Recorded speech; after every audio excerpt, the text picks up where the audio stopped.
Chris here with High Seas Cruising, and welcome to today's video, and welcome to another episode of What Cruisers Want. Got 3 new comments that were written in this week, 3 different things that cruisers are asking for, and we're talking about dancing in the dining rooms, luggage tags, and cruises that depart on Sunday. So let's jump right in here with the very first one. One of the things that I and many others on our roll call had hoped was that when you guys returned to cruises that the staff singing, dancing would have stopped. I am on the horizon and it is still being done. It gets very old very quickly, especially with the speakers blaring over my head. I'm not really expecting a romantic environment for me and my partner in the dining rooms, but it is basically a circus this week. I do not find it really conducive to an enjoyable meal.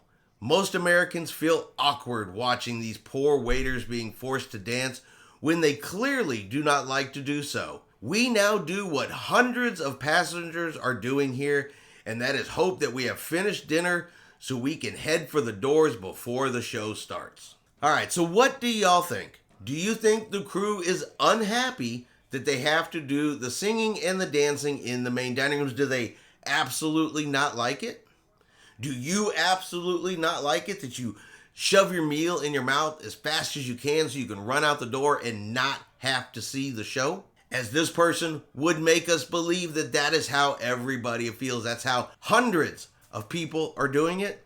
Now, I can't speak for hundreds and hundreds of people. I can only speak for myself. To me, the crew members look like they're having fun. They look like they're enjoying themselves, dancing, singing, waving the napkins around. I mean, they look like they're having a good time. Now, I will say that I can completely agree that if the crew absolutely hate doing it and it just demoralizes them altogether, yeah, I could see stopping it. But from what I've seen, they look like they're having fun.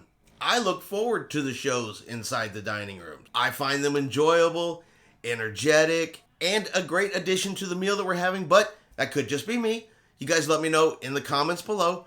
What do you guys think about crew members singing and dancing in the dining rooms? Now, on to number 2. Your luggage tags are the worst.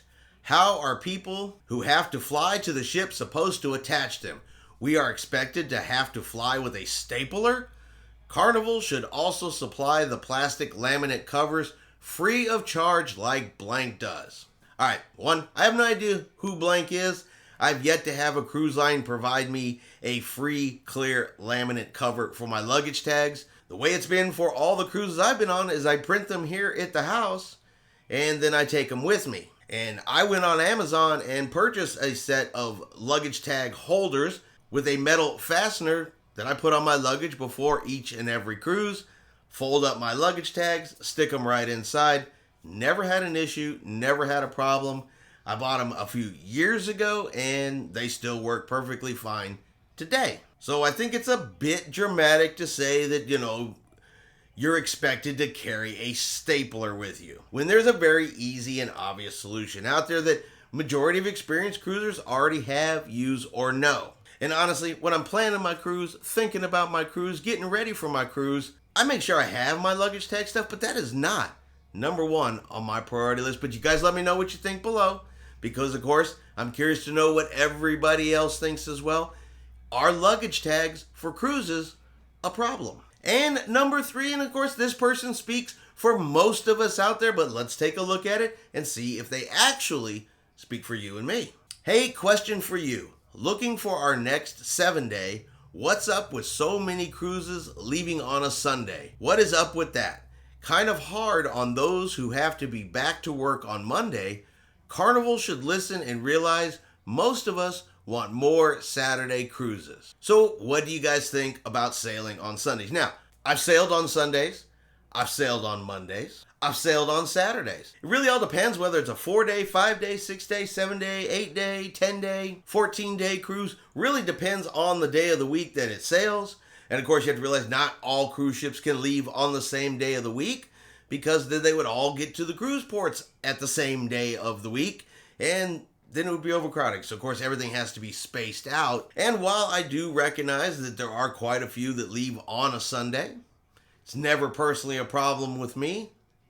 If I really need Monday off, I simply just take the Monday off following the cruise. But you guys let me know in the comments below, what do you think?